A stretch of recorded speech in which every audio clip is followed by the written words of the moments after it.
Good morning, Puckheads. It's your buddy Chapadon coming at you with another video.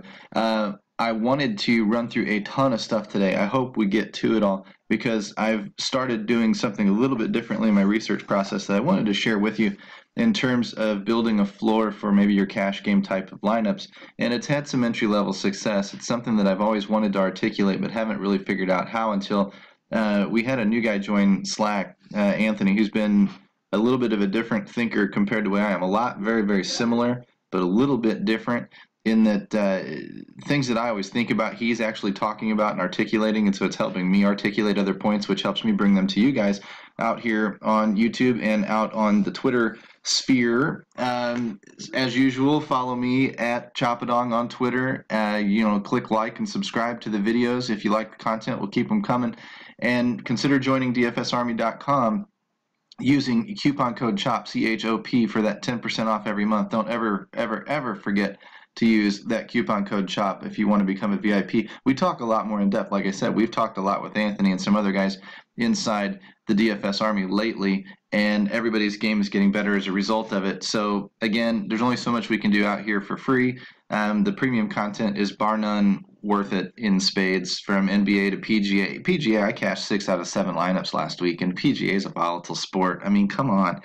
I can't do that without help. I'm not a PGA guy. I mean, I am a golfer, but I'm not a PGA guy in terms of DFS. I cannot do that without the tools and without the discussion and without the experts in there helping me bootstrap my own lineups. There's no way you guys can do it in every single sport that you want to play. You need help. You need to put the content and the experts on your side, and you do that by joining DFSArmy.com and becoming a VIP. So once again, use coupon code CHOP, unlock the 10% discount, and let's dive in today. One neat little tool to show you on Left Wing Lock is their scheduler.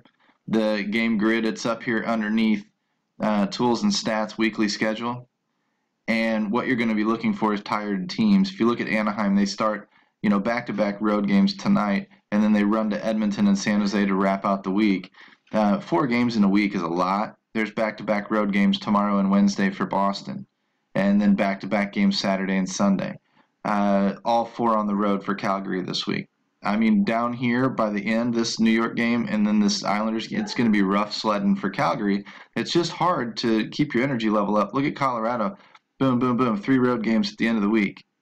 Especially this back-to-back. Traveling, Colorado goes to St. Louis, then goes all the way east to Carolina, and then stays east in Buffalo. I mean, that's a lot to put, even on young guys. I know there are premier athletes, blah, blah, blah. Edmonton, back-to-back. Anaheim, San Jose. Los Angeles, back-to-back. Florida and Tampa Bay. I mean, you're looking for these West Coast teams going way east, and then back-to-back road games. It's a mess, man. That's hard to overcome. All 4 games for Nashville are on the road this week.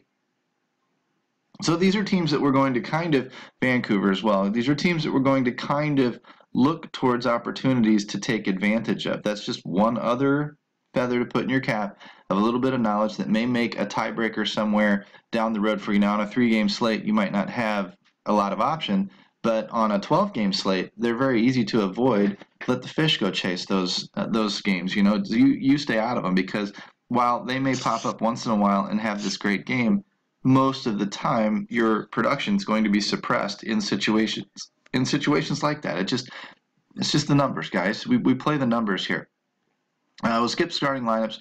We'll roll to the article today that you guys may or may not have taken a look at already. I broke down some of these games, and once again, you're just going to have to become a VIP if you want the really good stuff, but you can tell through the article we're targeting Toronto, Nashville, Dallas, and Tampa Bay tonight. Those are the 4 teams that we're looking at on this 4-game/8-team slate. And, goalies and stuff we can talk about inside Slack. That's not that big of a deal, but you're going to be focused on these lines. Where do we find some of these guys? Of course, we dive into the stats and we start looking at the floors and the ceilings of some of these players. One way to do it, like we've always done it, is to go by fantasy points. This is for the season. I like to shorten it up and go 4 weeks, find the hot skaters. But over the season, you get a larger sample size. And I like to look at fantasy points. Who's producing? And then I'll go through this salary page sometimes and see if, there's a 7.9 up there with the 8s. Austin Matthews bringing value. Jamie Benn, bringing value. Philip Forsberg, bringing value. Suspended, but bringing value. Getzlaff, maybe bringing value. Radulov, bringing value. Klingberg, bringing value. These guys are up here in the 14s, which is up here with some of these top scorers in the league, yet they're cheaper. So when I find somebody who's scoring with the top scorers in the league, fantasy point-wise, but is underpriced, I'm going to naturally gravitate towards those players, and those guys are going to start anchoring my lineups. I just keep going down and start looking for guys that are out of place. Like here, 4.4, Fiala, in here with all the 5s. I mean, major value. That's one way you find it, and that's one way you find the core guys that you're going to build around. And then, of course, you use the starting lineups page to start correlating some of these guys. So when I go back into here, another way that I can do this is to build a floor. And this is what I wanted to show you. I took 4 guys today, and if I sort by shots on goal, who's shooting? Who's doing the work? This is what Anthony and I have been talking about, along with Flynn and Shady and some of the other guys inside our VIP forums, trying to figure out how to build the best cash-safe lineup from the ground floor up. And one way that you do this, and we all know this, it's just that it doesn't always get talked about. It kind of gets assumed. One way we do this is shots on goal. Shots on goal accumulate points. Lots of shots on goal typically leads to activity. You don't accumulate a lot of shots on goal unless you're getting a lot of time on the ice, a lot of minutes. And then when you do shoot a lot, you generally do generate, goals and assists and things off of either rebounds or the puck going in, whatever. That's what helps. Now, it helps to be an efficient scorer, but volume helps too. We all know that.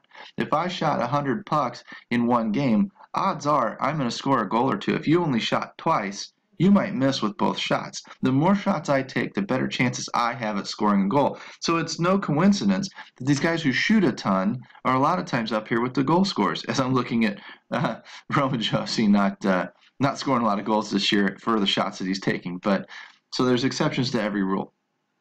But what I'm looking at here is on FanDuel, a shot on goal gets me 1.6 points. And an assist gets me 4 or 8 points, and a goal gets me 12 points. So what I can do is I can pull out a calculator, and I can come down here and start typing in the 3.98 times 1.6 and get a shot floor, 6.4 points. Write that down. Write it down next to his name if you have to. And then I go to 0.42 and I multiply that by 8, and I get 3.36 points per game from assists. Now I'm going to do 0.47 and multiply that by 12 points for a goal and 5.64 points. So if I add up the 5.64 points along with the 3.36 for assists and the 6.37, did you notice I wrote this stuff down? You should be writing this stuff down too. 15.37 point floor. Now there's obviously some power play bonuses, some block shots and stuff in there, but generally you've got yourself about a 15-point floor out of Tyler Seguin, and you've got it for 8K, $8 grand. So if I take the points per $1,000, I would divide 15.37 by 8, and I get a 1.92. That's his average value. His average value for me is a 1.92x multiplier, okay? So what I'm trying to do is find the value, and as I search down this list, I'm not going to do this maybe for everybody. If I had a spreadsheet and whatever, maybe I would, but you could maybe build something, and hey, that'd be great. But you scroll down this list, you start finding guys that are bringing value. You can look over here at fantasy points, and then of course look at their salaries, and you can get a really good rough estimate of it. But sometimes it's just better to do the math. And you can do this through the 4-week, through the season, through whatever. And this is how you start crunching numbers, and this is how you start learning who's who. The 4 guys that I wrote down were Tyler Seguin, Austin Matthews, John Klingberg, and Braden Point. And I want you to take 2 seconds and guess which one's bringing the most value. Yeah, Seguin's up there with the 1.92. Austin Matthews was a 1.8. John Klingberg was a 1.76, and Braden Point was a 2.04. Braden Point is the only one over a 2 on that list of 4 players, and that would shock a lot of you. Part of it's because his salary is lower, part of it's because he's producing. So Braden Point is the type of player that you might lock into your lineup tonight, because on the average night, he's producing double his salary in fantasy points. He has good nights and bad nights, of course, but he's generally producing. So what I'm going to do is I'm going to look in those. I'm going to cross-check those with recency and see how well the guy's running currently. and then I'm going to lock them in.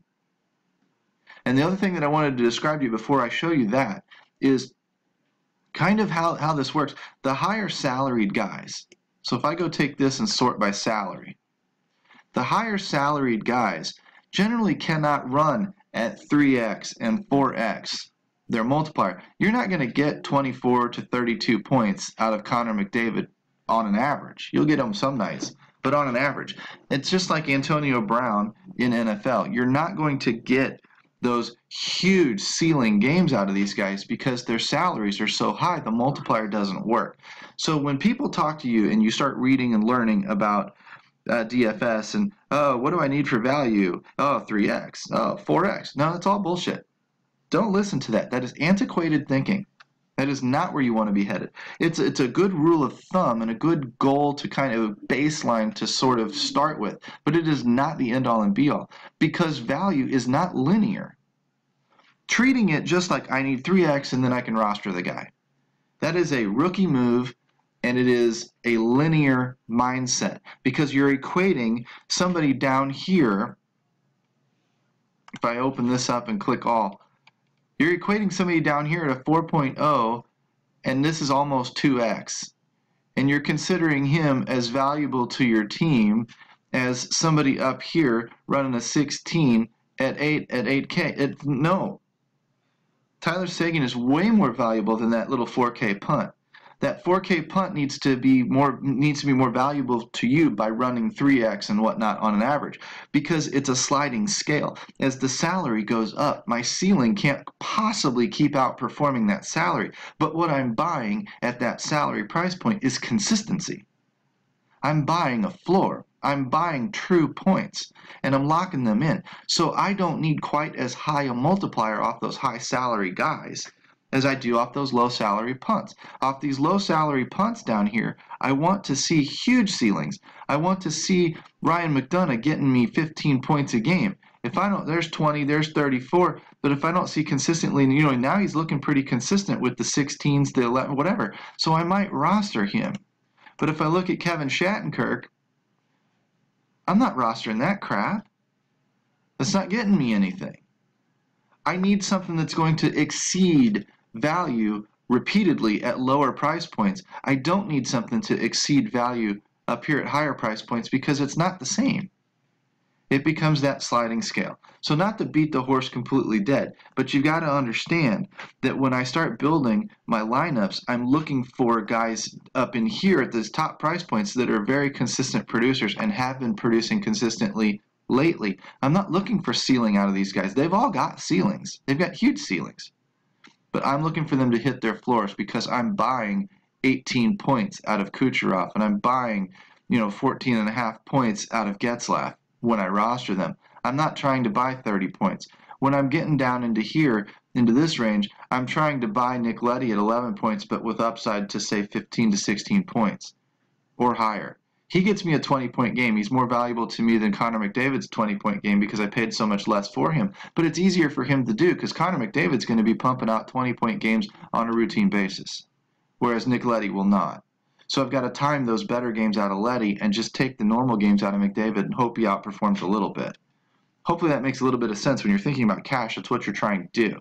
Now, to go into a shorter time frame, I'm going to use our research station off of yesterday. This is the cat's meow for DFS right now. There is no other spreadsheet like it out there in the industry. Again, that's why I would recommend you become a VIP at dfsarmy.com. And again, use code CHOP, C-H-O-P, because otherwise, dudes, you're not getting the information you deserve. What we're looking at here is the projected line combos for these teams. And what I'm focusing on is, of course, production, goals and assists, and then shots on goal plus blocked shots, because it's going to be much more like this shots on goal factor. If I sort out by shots on goal, again, and I can show you that Tyler Seguin is producing 4 shots on goal, when I get to this research station and come down here, Dallas isn't going to be on this one, I don't believe. Oh, they are. Tyler Seguin, 32 shots on goal plus blocked shots over his last 10 games. That's 3.2. So 3.2 falls a little bit under his average of 3.98. Okay? But what it's telling me is how these guys are performing according to their baselines. So what I want to be looking for is the activity. Who is shooting right now? What's their average usually like, and who is shooting right now? So when I look at the Detroit top line, if I was looking at rostering them, I can see 76 shots on goal for the entire line. 3 goals, 6 assists. But I'm looking here at the specific players. Who's doing it? Well, Manta scored the goals and has the shots and the blocks. This might be who I cherry pick as a one-off. Okay? When I scroll down to a little bit better game, I can see down here, 76 shots on goal and block shots is outperforming Pittsburgh's top line. But it's not outperforming Pittsburgh's second line. The 90 is more indicative here. So when I look here, who's producing on the 90? Well, obviously it's Evgeny Malkin. 11 goals, 6 assists in 10 games. 37 shots and blocks, so 3.7 per game he's pumping on. So let's create that floor again for Malkin. So what I'm going to do is I'm going to take that 3.7 by 1.6, and that's 5.92. And I'm going to write that down. And then I'm going to take his 11 goals. 11 goals. 12 points per goal, and divide that by 10.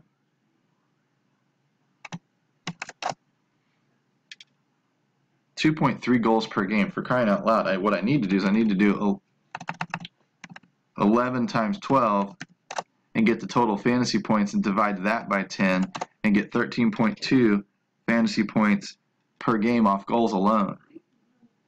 Because he's scoring more than 1 goal per game, which is better than 12 points per game right there. Now, is that going to continue? Probably not. But I can take 6 times 8 for the assist, and now I can divide that by 10 and get 4.8 for assists. So I've got a 5.2 shot volume. Let's double check it again. 59.2 divided by 10 is 5.92. And we can take the 5.92, add that to the 13.2 we wrote down, add that to the 4.8, and we've got a 23.92 floor currently over 10 games. It's an average, but it's pretty darn close to his floor. And if you go back through his game logs, you'll find that. 24 points for what amounts to 8,300 in salary. So if I divide that again by 8.3, I get a 2.8. He's almost running at a 3x, which for a stud salary like that is massive, massive, massive. That's why he was 75% owned in cash the other night. If you don't know these things, you're behind the 8 ball. If you're not learning these things, you need the coaching inside the VIP program at dfsarmy.com, because that's where we teach this stuff. Okay? That's where we show you, and we provide you the tools to break all of this stuff down and find these guys. Okay? You've got everything from goals and assists to shots to plus minus. You want to know, they're a plus 18. I'm not going up against that too if I can match up against it. Like I'm not running some of the New Jersey guys against this line. This line is just demolishing people. I'm looking for a line that's maybe a little bit lesser, maybe running at a negative. This defensive pairing in this top line in Columbus is worth attacking. And when they face New York, I might run at home. I might run the 1 against them because they're going to try and match up against this. These are the things that we think about inside DFS Army when we talk in Slack all day long to our VIPs. We're constantly running these matchups by each other, forward and backwards.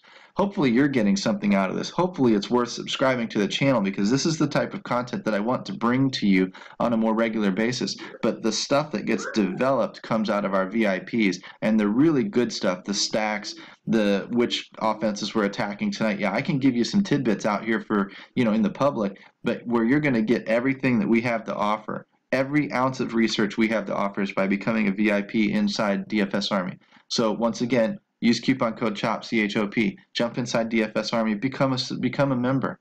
You're not going to go wrong. And we can teach you this for basketball, for golf, for MMA, for soccer if you want to play soccer, for PGA, I said golf, but NFL, NBA, baseball's coming, every damn sport you can think of.